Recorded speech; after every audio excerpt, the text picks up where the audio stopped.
Hey you guys, I thought today I would do a video, and I thought the theme of this video should be about spirit contact, ghost, the supernatural.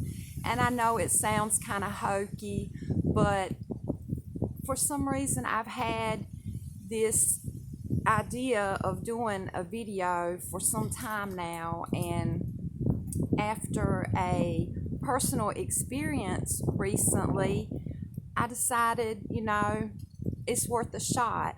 But I do understand there's a lot involved when you're talking about the supernatural. And, I know that we can't cover it all in just one video. So, what I'm thinking is we will probably have to do a part one, a part two, possibly a part three, and if need to be, a part four, because like I said, there's just so much, that can be covered when discussing such a topic. And by no means, I don't know it all, and I have to sit down and talk with my friend, because my friend, they are, how can I say it? They're more in tune with the spirit world than I am. This particular friend is very gifted in other aspects as well, but spirit communication is one of their, gifts. And I talk with this friend all the time on many topics, but this topic in particular. And I decided that, if I wonder about these things, and if I've had, personal experiences, with these things, I'm sure some of you out there have, or, are wondering or want to learn, or maybe even have some things you would like to share. And if you do have experiences, or if you have knowledge of, or any tips or questions, please feel free to leave it in the comment section, and I'll respond back. And if I don't know the answer, I will find the answer out for you. And if you happen to know the answer to something, that I have a question about, please share that with me as well, because this is the whole purpose of this channel, is to share and to learn and to grow. And, I know it's a small channel, and, but I feel that we're going to grow, and this is how we grow, is sharing and teaching and learning. And so please, don't never ever feel like, it's not worth commenting about, because it is so worth it to me. And I just had to put that out there for you guys. But anyway, moving along. Before we get into our topic too deep, of course, I have to cleanse my space. And being that I'm at work, and I'm at my second job here, so lucky for me, I can come outside and do this chat with you guys, because my boss has the best little garden in the back of his business. And I can't go too far back there today because I'm watching the office as well, but I can come outside. So with that being said, I'm not going to do an incense today, or a smudge, or Palo Santos, or anything like that. I'm going to simply use a spray. And I do buy sprays. I do buy pre-made sprays, and I do buy sprays off of Etsy that people make. But for the most part, I make my own sprays, and I even make them and sell them on Etsy as well.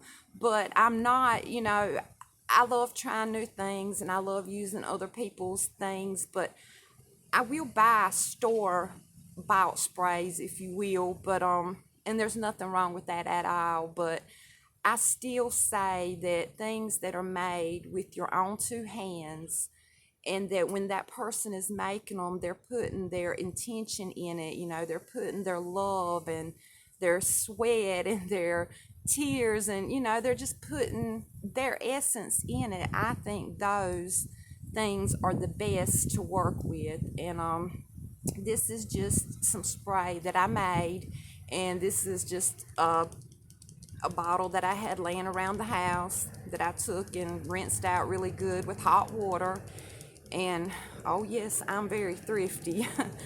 I have packaging for my items that I sell on Etsy, but things that I make for myself, I will recycle something in a skinny minute. So yes, this is an old bottle, but it doesn't matter. The contents is what matters, and it's just a little spray that I made. It's clary sage essential oil, and I put it in some moon water that I recently charged under the harvest moon, and I've been using it as a cleansing spray.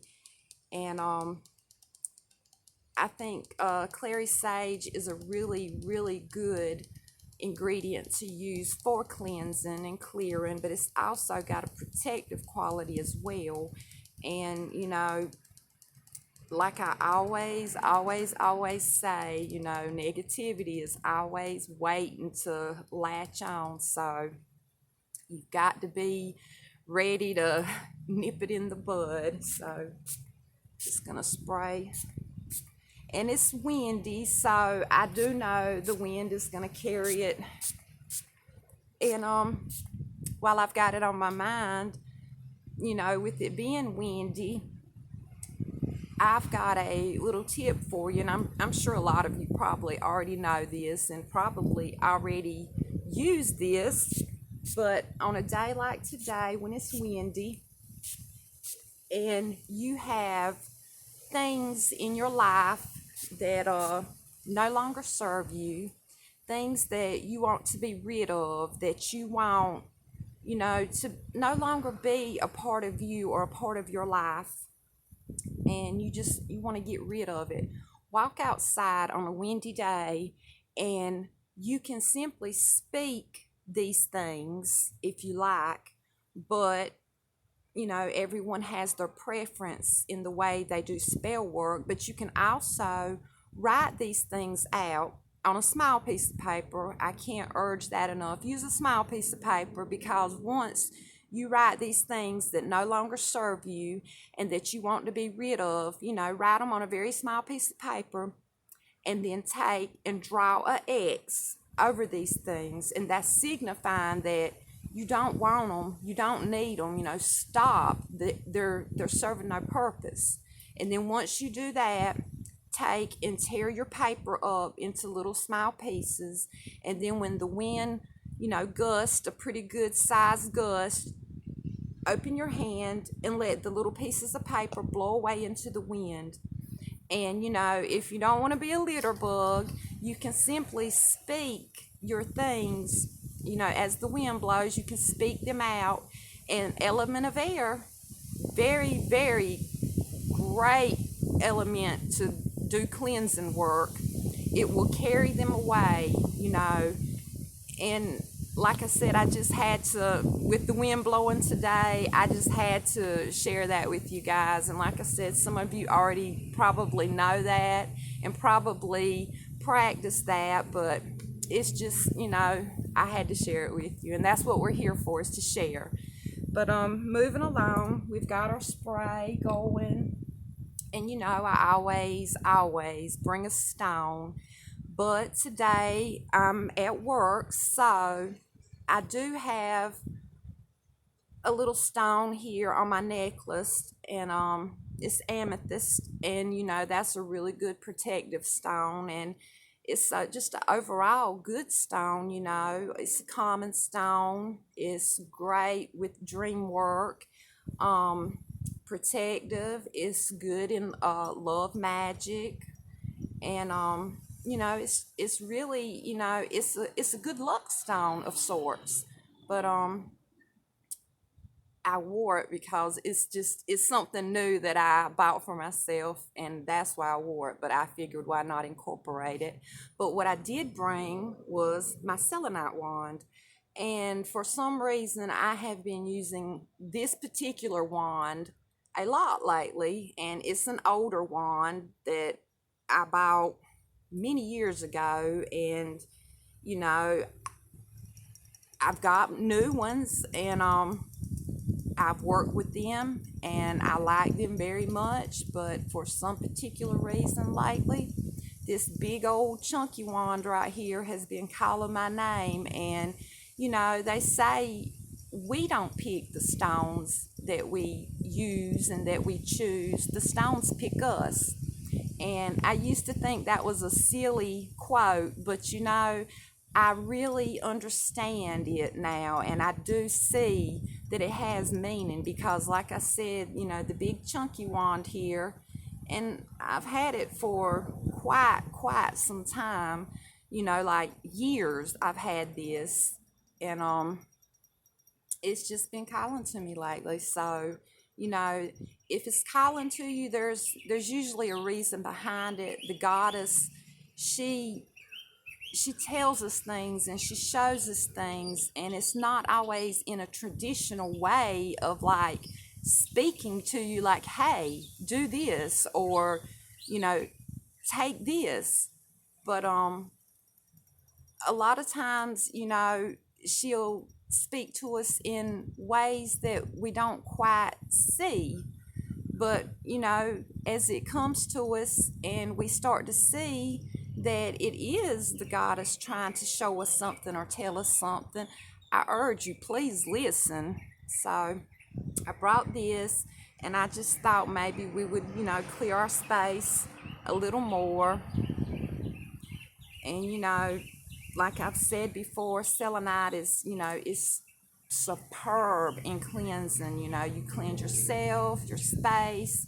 You can cleanse your other stones, charge your other stones. But I could talk all day about stones, but that's not why we're here. So moving along, and I'm just gonna hang on to the wand. What I really wanted to discuss was spirits, and like I said, 100% sure we're going to have to do it in a series, with more parts. But today, I just wanted to touch on it and get it going. But what I wanted to talk about was how spirits choose certain people and why they choose certain people. Some people can see spirits, some people can't. Some people can hear spirits, some people can't.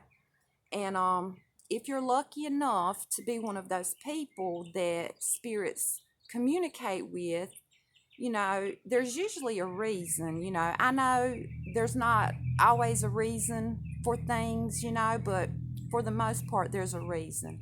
Usually, that spirit is trying to show you something or tell you something. They may be even trying to help you or ask you for help. So, when things are brought to us and we don't quite understand them, don't just brush it off like, oh well. Usually if something is brought to you, there is a reason behind it, and we've got to learn to listen. We've got to learn to, be open to things. And that's just like with our spell work, with connecting with the goddess, energy work. That's in, everyday real life, interaction with people, communication, marriages, friendships, with your children, with your job, always be open to things, always be ready to listen and keep your eyes open, because sometimes something may be brought to you for a reason. Maybe you're the one that can fix this issue, or maybe you're the one that has the answer. But if you're not listening, or you just brush it aside like it's nothing, you really could be someone's hope. You could be that special person that is, needed to fix someone, to fix a situation. And it could be both in the physical world or in the spiritual world. So just always, keep your eyes open and, your heart open, be open. But moving along, um, there's many reasons why spirits choose certain people, and I'm just going to mention a few that I know of. And like I said, if there's something that you know of and I didn't mention it, or whatever, please share with us. Just drop it in the comments and I will reply. And on our part 2, part 3, and if we need to go on, we'll go on. I'll address it in a video as well. So like I said, this channel is just for that, learning and growing and sharing. So let's just keep that in mind as well. But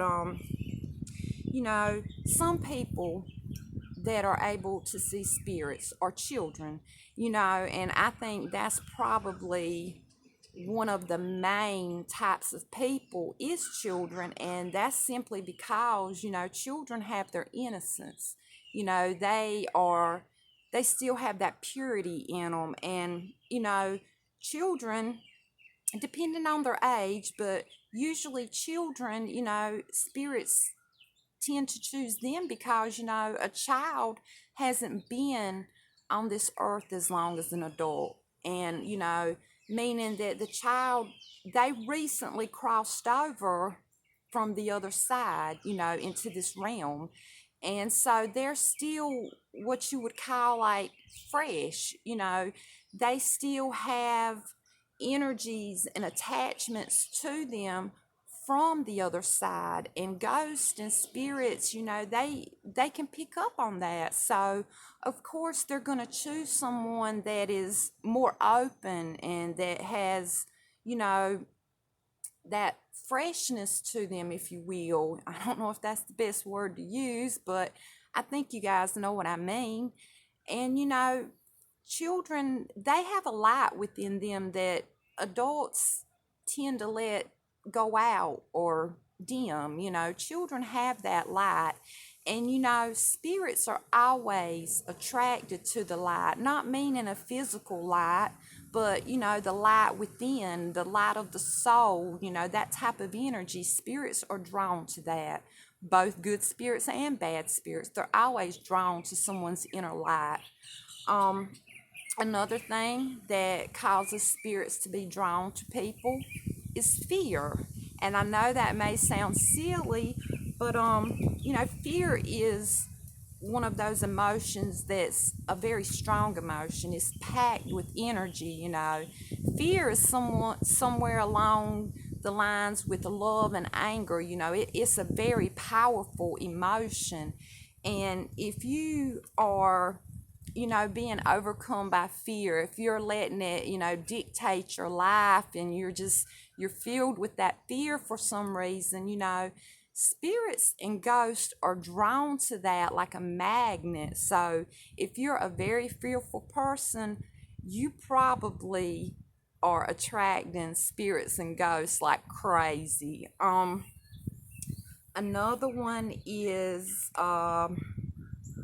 some people are just born, this way, no reason at all. That's just, they were born this way and they'll die this way. Sometimes there's just no explanation. And, sometimes that's who you are. That's what you do, but, and if that is who you are, I say embrace it. Always embrace who you are. If you're unsure, I understand you've got to search and you've got to find yourself and you've got to understand and grow. But always embrace who you are.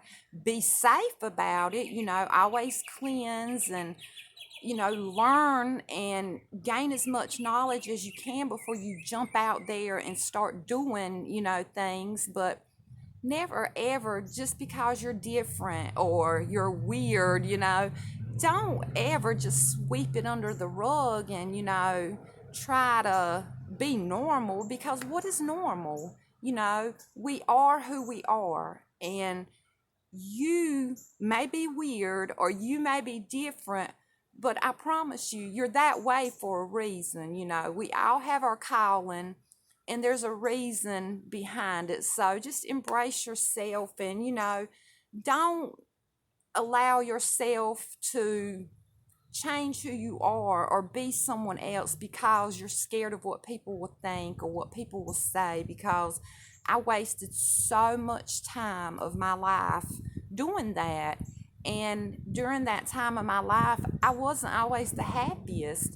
When I finally accepted who I was and, just opened my arms wide and, embraced it, I'm much happier now. And I suggest you do the same thing, whether it's, you know, being, you know, drawn to the occult, whether it's, being, a magnet for spirits, or, no matter what it is, what aspect of life it is, we are who we are. And I say embrace it. And if you do, you'll be much, much happier. And that just goes along with, some people, they're just naturally a magnet for spirits, no reason, just born that way. Another reason is, give me a second. Oh, kind of like what I was just touching on, people that dabble in the occult. If you're open minded, you will be you'll be drawn to the spirit world because you'll want to learn and you'll want to know, but spirits will be drawn to you as well. And if you dabble in the occult, if you practice witchcraft, it doesn't necessarily have to be those two things, but if you are just open-minded, like you're not a closed-minded person. We all have our preference when it comes to religion and our spirituality, but we always should, be open-minded and be willing to learn about other things. And if you are open-minded and you dabble in the occult, or you just, you meditate, or whatever it is that you do, or you're trying to learn, being open-minded and dabbling in different things will help you to, draw spirits to you as well. Another thing is, trauma. If you get hurt, if you get in a car wreck, or you get attacked, you get beaten, or you get deathly ill with a sickness, a disease, any type of trauma or sickness or anything of that nature that happens to you, and you may experience like a near death experience. Once that happens, it's like there's a crack in your aura, and energy can wiggle its way in through a crack. And if you ever experience near death like that, you will be someone that spirits are drawn to, because you've been to the other side. They have seen you. They know that there is some type of connection. So of course they'll choose to appear to you rather than the average Joe on the street that's never, crossed over, or that has no, similarities to them or that energy, and it's easier when you have a crack in your aura, it's easier for them to get to you. So of course they're going to choose you to make contact with.